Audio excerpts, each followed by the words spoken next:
wabarakatuh. Perkenalkan, nama saya Kansa Nabiga Hermawan dari kelas 11 IPS 1. Dalam video ini, saya akan menjelaskan mengenai Perang Dunia Pertama, Perang Dunia Kedua, Perang Dingin, serta respon bangsa Indonesia terhadap kolonialisme. Ada beberapa hal yang melatar belakangi terjadinya Perang Dunia ke-1. Di antaranya yaitu pembunuhan Franz Ferdinand yang merupakan pangeran Austria di Sarajevo oleh kelompok teroris Serbia bernama Gavrilo Princip.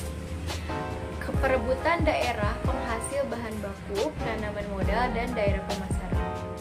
Munculnya persekutuan persaingan politik antar negara Eropa yang disebut dengan Triple Alliance yang terdiri dari Jerman, Austria, Italia, dan Triple Entente yang terdiri dari Inggris, Prancis, dan Rusia. Negara yang terlibat Perang Dunia Pertama bukan hanya Austria, Hungaria, dan Serbia, tapi juga beberapa negara-negara Eropa besar yang beraliansi dengan kedua negara tersebut, hingga akhirnya berakhir dengan terlibatnya berbagai kekuatan besar di dunia pada saat itu. Awalnya Perang Dunia ke-1 terbagi antara dua kekuatan besar Eropa, yaitu Blok Sentral dan Blok Sekutu. Blok Sentral terdiri dari Jerman, Austria-Hungaria, dan Italia, Triple Alliance. Sementara Blok Sekutu terdiri dari Inggris, Prancis, dan Rusia, Triple Entente. Namun, seiring berjalannya waktu, kedua blok melakukan reorganisasi dan memperluas diri saat banyak negara lain ikut serta dalam Perang Dunia ke-1. Kronologi Perang Dunia Pertama. Terjadinya pembunuhan putra mahkota Austria yaitu Franz Ferdinand oleh Gavrilo Princip yang merupakan seorang teroris Serbia. 23 Juli 1914, Austria-Hungaria menyatakan perang terhadap Serbia, kemudian menyerang Belgrad. Sementara itu, Rusia segera membantu Serbia sambil melakukan mobilisasi militer ke kawasan Austria-Hungaria dan Jerman. Prancis membantu Rusia dalam menghadapi serangan Austria-Hungaria. 30 Juli 1914, Rusia melakukan ultimatum terhadap Austria-Hungaria agar menarik pasukannya yang dikirim ke Serbia. 1 Agustus 1914, Jerman menyatakan perang terhadap Rusia. 3 Agustus 1914, Jerman menyatakan perang terhadap Prancis. Jerman menyerbu Belgia karena Belgia merupakan jalan terdekat menuju Prancis. 4 Agustus 1914, Inggris menyatakan perang terhadap Jerman. 5 Agustus 1914, 5 negara besar Eropa, yaitu Jerman dan Austria-Hungaria, bertempur melawan Inggris, Prancis, dan Rusia. Agustus 1914, Jerman berhasil memukul mundur invasi Rusia di Tannenberg, Rusia Timur. September 1914, Prancis menghentikan pasukan Jerman di Marne. Oktober 1914, Turki bergabung dengan negara sentral melawan Rusia.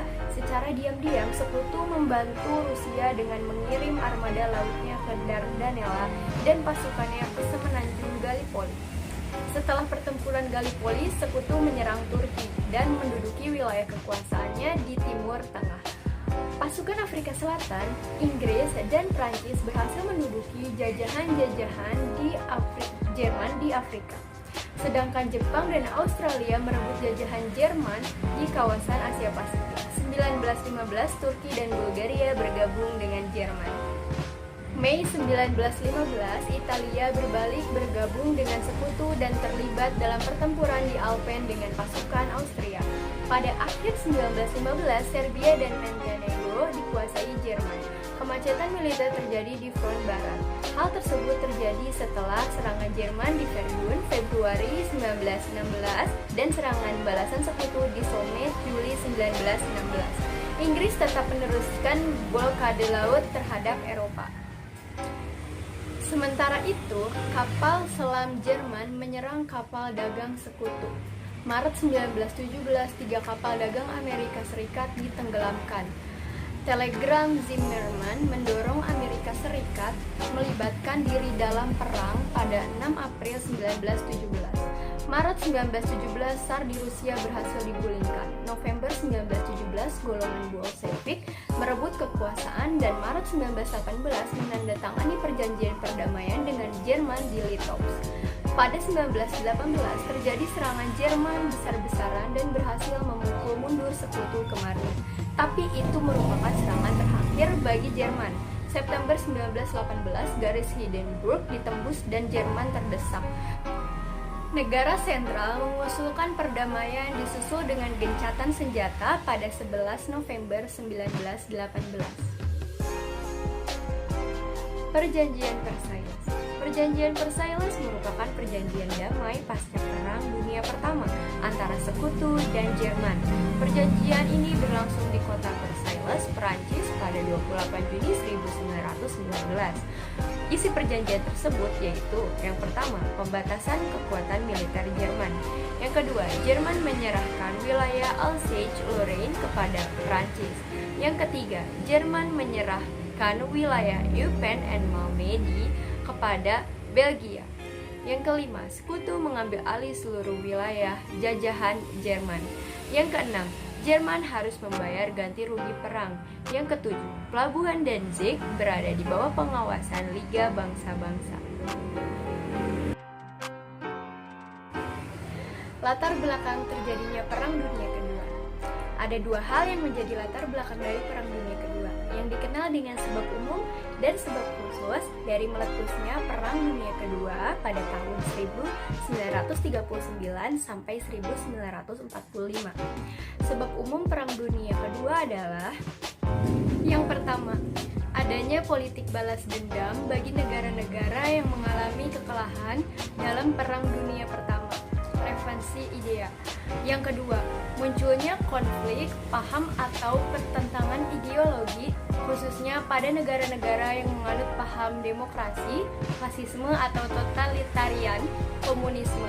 Yang ketiga, munculnya politik ekspansi atau penguasaan negara lain, khususnya pada negara yang menganut paham fasisme. Negara fasis waktu itu memiliki semboyan nasionalisme atau partai fasis yang berusaha mengekspansi wilayah negara lain yang dianggap sebagai bangsanya sehingga harus dikuasai. Negara yang menganut fasisme pada masa itu seperti Italia dengan dikenal Italia Irredenta, Italia La Prima, Jerman dikenal dengan Partai Nazi dan politik Lebensraum, Jepang dikenal dengan militerisme Jepang. 4. Ketakutan dan kegagalan LBB, Liga Bangsa-Bangsa, dalam menciptakan perdamaian di dunia. Yang kelima, perlombaan senjata mutakhir antar negara.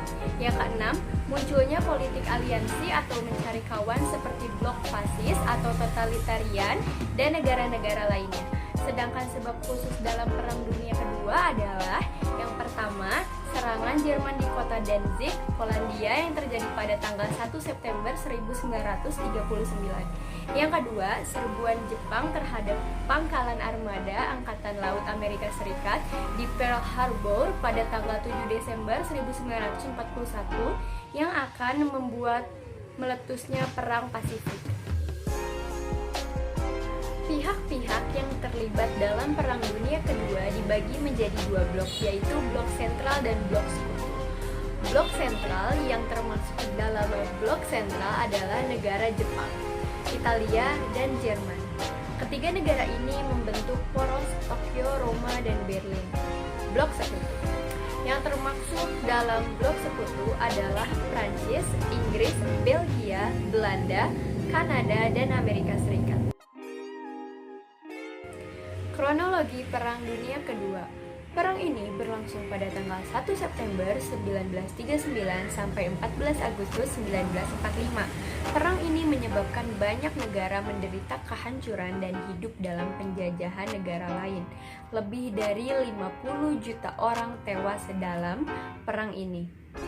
Perang Dunia Kedua dibagi ke dalam 3 fase, yakni: fase permulaan, penyerbuan pasukan Jerman ke Polandia pada tanggal 1 September 1939 dikenal dengan nama Blitzkrieg atau Perang Kilat. Hal ini menjadi penanda dimulainya Perang Dunia Kedua.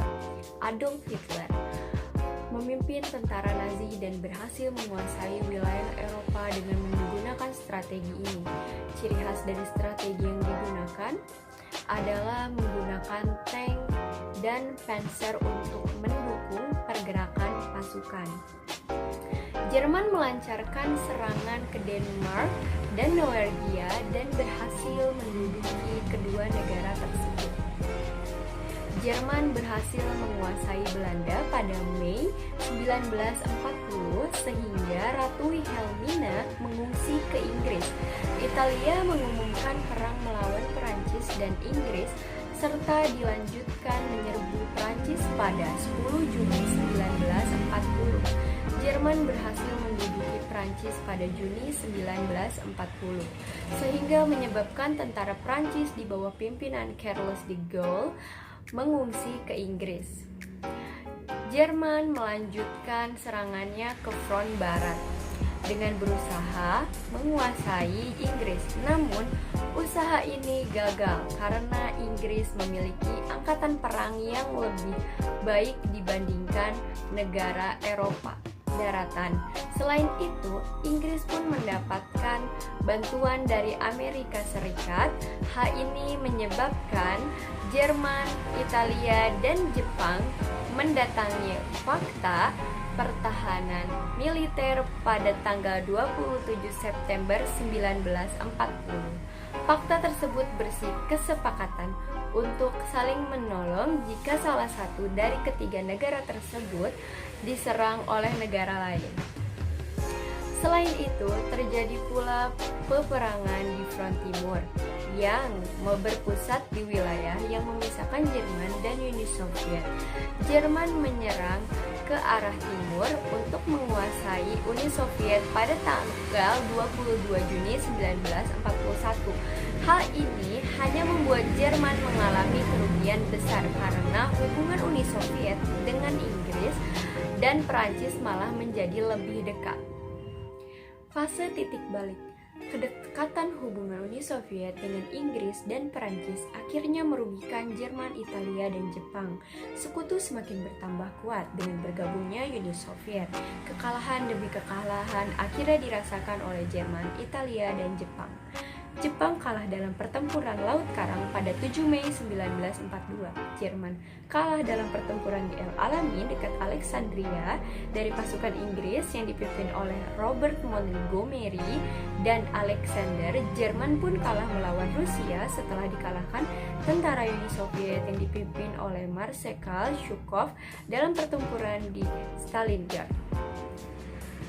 Fase akhir, Jerman harus keluar dari Rusia sejak dipukul mundur dari Stalingrad pada tanggal 19 November 1942. Tentara Rusia menyerbu Polandia dan daerah Balkan yang dikuasai Jerman.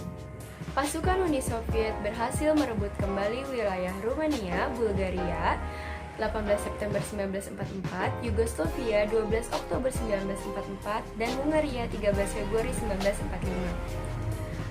Italia akhirnya menjadi sasaran sekutu dengan pengiriman pasukan di bawah pimpinan Jenderal Dwight di Eisenhower. Pasukan ini masuk melalui Sisilia dan Napoli. Jerman gagal mempertahankan Italia dan Mussolini akhirnya terbunuh. Italia pun menyerah kepada sekutu pada bulan Mei 1944. Pasukan Eisenhower dan pasukan Montgomery menyerbu Normandia pada 6 Juni 1944. Serangan ini tidak mampu diatasi oleh Jenderal Rommel dan Rostand. Prancis pun berhasil direbut dari kekuasaannya Jerman pada Agustus 1944. Sekutu menyerbu Jerman menuju Berlin, sedangkan pasukan Zhukov menyerbu Berlin dari sebelah timur. Göring berhasil ditangkap, sedangkan Hitler dan Goebbels bunuh diri. Laksamana Domitz menyerah tanpa syarat pada 8 Mei 1945. Jerman pun dinyatakan menyerah tanpa syarat. Jerman akhirnya bersedia menandatangani perjanjian perdamaian di Potsdam pada 2 Agustus 1945. Sekutu terus melancarkan aksinya dengan berhasilnya pasukan Amerika Serikat mengalahkan Kaigun Jepang, Jenderal MacArthur, dan Laksamana Nimitz berhasil menduduki Filipina 1944 dan Iwo Jima serta Okinawa 1945. Amerika Serikat akhirnya menjatuhkan bom atom di atas kota Hiroshima dan Nagasaki. Jepang pun ditaklukkan dan menyerah tanpa syarat kepada sekutu pada 14 Agustus 1945. Jepang bersedia menandatangani perjanjian di atas kapal perang USS Missouri di Teluk Tokyo pada 2 September 1945. Akhir dari Perang Dunia Kedua ditandai dengan menyerahnya Italia, Jerman, dan Jepang kepada sekutu. Setelah itu, kedua belah pihak mengadakan perjanjian perdamaian. Perjanjian perdamaian yang dilaksanakan yaitu Konferensi Potsdam. Konferensi Potsdam diadakan antara sekutu dengan Jerman pada 2 Agustus 1945. Pada konferensi ini dinyatakan bahwa Jerman dibagi dalam 4 daerah pendudukan, yaitu bagian timur oleh Rusia, bagian barat oleh Amerika Serikat, Inggris, dan Prancis. Berlin dibagi menjadi 4 bagian, yaitu Berlin Barat oleh Amerika Serikat, Inggris, dan Prancis, sedangkan Berlin Timur oleh Rusia. Kota Danzig, Jerman sebelah timur, Sungai Oder, dan Neisse diserahkan kepada Polandia. Angkatan perang Jerman didemilitarisasi, yakni dengan mengurangi jumlah tentara dan peralatan militernya. Tokoh-tokoh Nazi atau pejabat perang dihukum di bawah pengawasan internasional. Jerman pun harus membayar kerugian perang kepada sekutu. Kemudian perjanjian Francesco. Perjanjian ini berlangsung antara sekutu dan Jepang pada tahun 1945 di Jepang. Perjanjian ini disahkan pada 8 September 1951. Namun, Rusia tidak berkenan menandatangani perjanjian ini karena tidak mengakuinya. Perjanjian ini menyatakan bahwa kepulauan Jepang di bawah pengawasan Amerika Serikat. Kepulauan Kuril dan Sakhalin Selatan diserahkan kepada Rusia, sedangkan Manchuria dan Taiwan diberikan kepada Tiongkok. Tokoh fasis atau penjahat perang diadili dan dihukum di bawah pengawasan internasional. Sama halnya dengan Jerman, Jepang pun harus membayar kerugian perang kepada sekutu. Latar belakang terjadinya Perang Dingin antara lain, yang pertama, munculnya Amerika Serikat yang berpaham kapitalis sebagai negara kuat setelah menjadi pemenang Perang Dunia Kedua. Yang kedua, munculnya Uni Soviet yang berpaham komunis yang menyebarkan pahamnya ke Eropa Timur setelah membebaskan wilayah ini dari pendudukan Jerman. Yang ketiga, banyak negara baru yang terbentuk hasil dekolonisasi. Uni Soviet dan Amerika Serikat berebut berpengaruh dan menyebarkan pahamnya di negara-negara ini. Negara-negara yang terlibat Perang Dingin adalah negara blok komunis yaitu Uni Soviet, RRC, Yugoslavia, Vietnam Utara, Korea Utara, Jerman Timur, negara-negara Eropa Timur, Kuba, dan lainnya, melawan negara blok kapitalis yaitu Amerika Serikat, Inggris, Taiwan, Korea Selatan, Vietnam Selatan, negara-negara Eropa Barat, dan lainnya. Dampak Perang Dingin. Perang Dingin berdampak sangat besar bagi negara-negara dunia ketiga yang terjebak dalam perebutan kekuasaan. Baik yang dimenangkan oleh komunis ataupun liberal, sama-sama menyisakan kerusakan baik struktural maupun sosial, membuat dunia terjebak dalam krisis kemanusiaan baru yang sulit untuk ditangani. Vietnam, Korea, negara-negara Afrika, termasuk salah satunya negara bawahan Soviet, juga mengalami kekacauan ekonomi. Beberapa negara kesulitan melakukan kontrol sehingga terjadi konflik-konflik baru seperti pecahnya Yugoslavia, Afghanistan, dan lainnya. Amerika Serikat sebagai pemenang Perang Dingin berhubungan dengan puluhan negara, memiliki ratusan ribu tentara di luar negeri, serta pangkalan-pangkalan militer yang ada di berbagai tempat. Bagi Soviet, Perang Dingin menghancurkan ekonomi karena porsi militer yang sangat besar atas PDB, menciptakan pengangguran yang sangat tinggi dan berakhir pada lepasnya negara-negara Fakta Warsawa. Respon bangsa Indonesia terhadap kolonialisme. Yang pertama, Perang Padri. Perang Padri diawali dengan konflik antara kaum Padri dengan kaum adat terkait pemurnian agama Islam di Sumatera Barat. Kaum adat masih sering melakukan kebiasaan yang bertentangan dengan Islam, sering berjudi dan mabuk-mabukan. Kaum Padri yang terdiri dari para ulama menasihati kaum adat untuk menghentikan kebiasaan tersebut. Kaum adat menolaknya, sehingga terjadi perang yang berlangsung pada 1803 sampai 1821. Perang diakhiri dengan kekalahan kaum adat. Kondisi tersebut lalu dimanfaatkan Belanda untuk bekerja sama dengan kaum adat guna melawan kaum Padri. Belanda memang bertujuan untuk menguasai wilayah Sumatera Barat Salah satu tokoh pemimpin kaum Padri adalah Tuanku Imam Bonjol. Fase perang ini berlangsung tahun 1821 sampai 1838. Tuanku Imam Bonjol lalu mengajak kaum adat agar menyadari tipuan Belanda dan akhirnya bersatu melawan Belanda. Perang diakhiri dengan kekalahan di pihak Padri dan adat karena militer Belanda yang cukup kuat. Lalu yang kedua, pada tahun 1817 Belanda juga berusaha menguasai Maluku dengan monopoli perdagangan. Rakyat Maluku yang dipimpin Patimura menolaknya dan melakukan perlawanan terhadap Belanda. Pertempuran sengit terjadi di benteng Justedt Saparau. Belanda mengerahkan pasukan secara besar-besaran. Rakyat Maluku terdesak. Perlawanan rakyat Maluku melemah akibat tertangkapnya Patimura dan Marta Christina Tiahahu. Dan yang ketiga, Perang Diponegoro. Perang Diponegoro adalah perang terbesar yang dialami Belanda. Perlawanan ini dipimpin Pangeran Diponegoro yang didukung pihak istana, kaum ulama, dan rakyat Yogyakarta. Perang ini terjadi karena Belanda memasang patok-patok jalan yang melalui makam leluhur Pangeran Diponegoro. Perang ini terjadi pada tahun 1825 sampai 1830. Terima kasih sudah menonton video ini. Sekian dari saya, kurang lebihnya mohon maaf. Wassalamualaikum warahmatullahi wabarakatuh.